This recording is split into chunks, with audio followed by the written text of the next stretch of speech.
jadi istri, jaga adab kepada suami.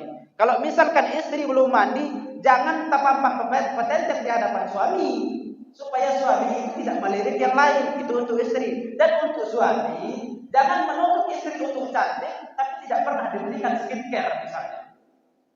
Ketika suami menuntut istri untuk cantik dan wangi, maka biayai dia. Karena manusia atau perempuan itu cantik, itu kadang-kadang kalau bukan dari sananya, pasti dari dananya. Kalau bukan dari sananya, pasti dari dananya. Kenapa?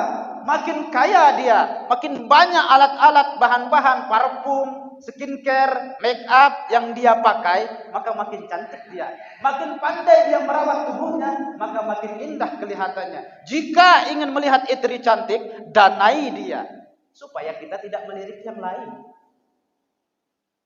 Ini biasanya begini, rumput tetangga lebih hijau daripada rumput sendiri. Karena rumput tetangga itu dibiayai sama yang punya rumput.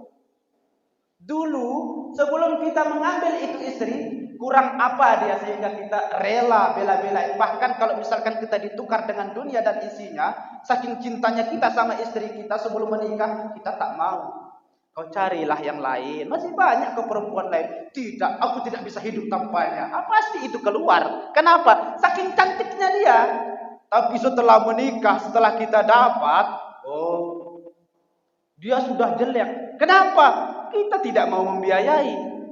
Kenapa dia cantik sebelum kita ambil? Karena bapaknya kalau anak minta, "Pak, saya mau beli ini," pasti dikasih. Itu hebatnya bapak. Dibiayai. Dia nggak nanya, "Kau mau beli apa?" Dia nggak nanya.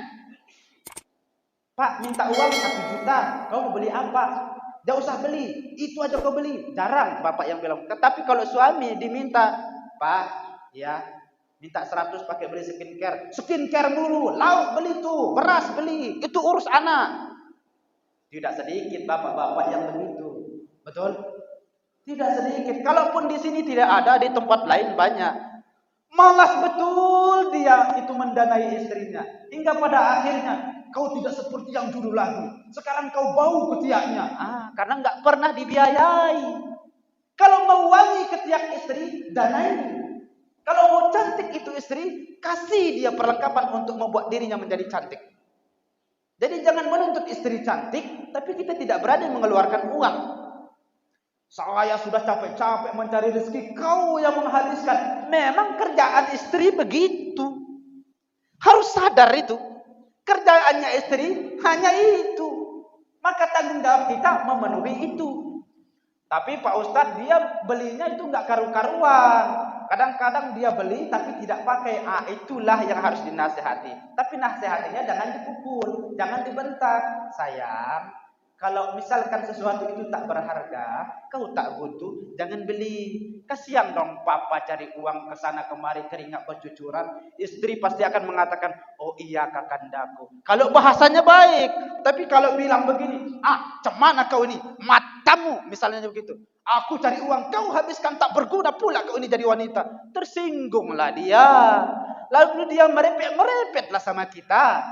Yang namanya perempuan dikerasi, makin keras dia. Dilembuti, makin lembut dia itu perempuan. Coba saja, langsung pulang dari sini, praktekkan. "Sayang, iya, ada apa? Tumben kali pagi ini manggil sayang." Padahal dia tuh senangnya minta ampun.